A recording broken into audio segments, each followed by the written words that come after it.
প্রাথমিক 2022 নিয়োগ প্রক্রিয়াকে কেন্দ্র করে আবারও বড়সড় খবর উঠে আসছে।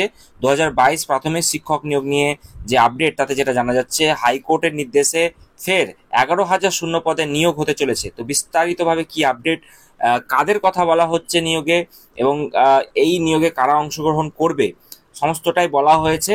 তো আজকে বিচারপতি সৌগত ভট্টাচার্যের বেঞ্চে কি নির্দেশ দেওয়া হলো, চলুন জেনে নিই এই ভিডিওতে। তার আগে আপনাদের সকল ভিডিওটি প্রথম থেকে শেষ পর্যন্ত দেখুন, এবং ভালো লাগলে অবশ্যই একটি লাইক করে দিতে ভুলবেন না।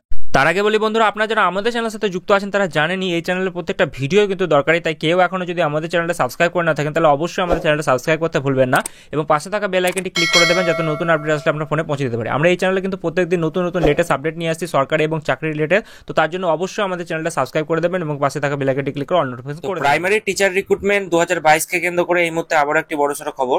2022 প্রাথমিক শিক্ষক নিয়োগ নিয়ে হাইকোর্টের নির্দেশে 11,000 শূন্য পদে নিয়োগ নিয়ে আবারও একটি আপডেট উঠে আসছে।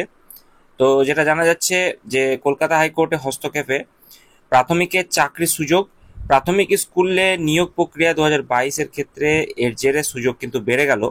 এনআইএস থেকে যারা ডিএলএড প্রশিক্ষণপ্রাপ্ত রয়েছেন তাদের কিন্তু সুযোগ বাড়ল। প্রাথমিক নিয়োগ 2022 প্রক্রিয়ায় প্রায় 11,000 শূন্য পদের নিয়োগে সুমন্ত গড়াই, শেখ নজিমুদ্দিন সহ 150 জন মামলাকারীকে নিয়োগ প্রক্রিয়ার সুযোগ দিল কিন্তু বিচারপতি সৌগত ভট্টাচার্য বলে কিন্তু খবর জানা যাচ্ছে।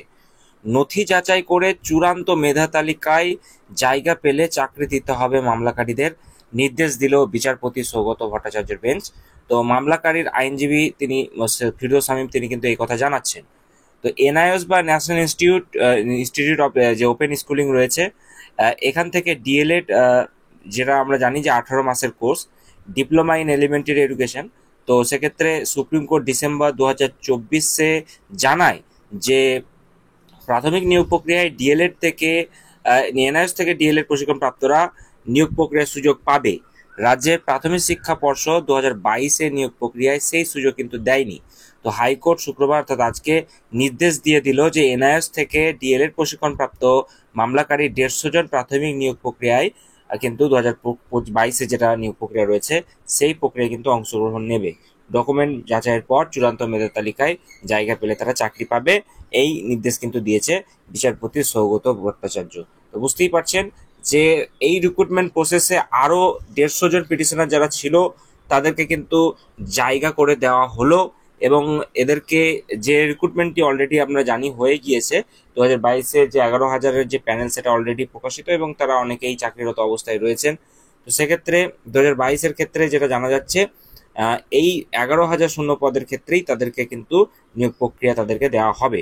তো এই বিষয়টা নিয়ে খুব শীঘ্রই একটি নোটিফিকেশন আসবে, সেখানে আরও বিস্তারিত তথ্য পাওয়া যাবে, এবং আরও বিস্তারিত তথ্য পেলেই আমি আপনাদের সঙ্গে শেয়ার করব।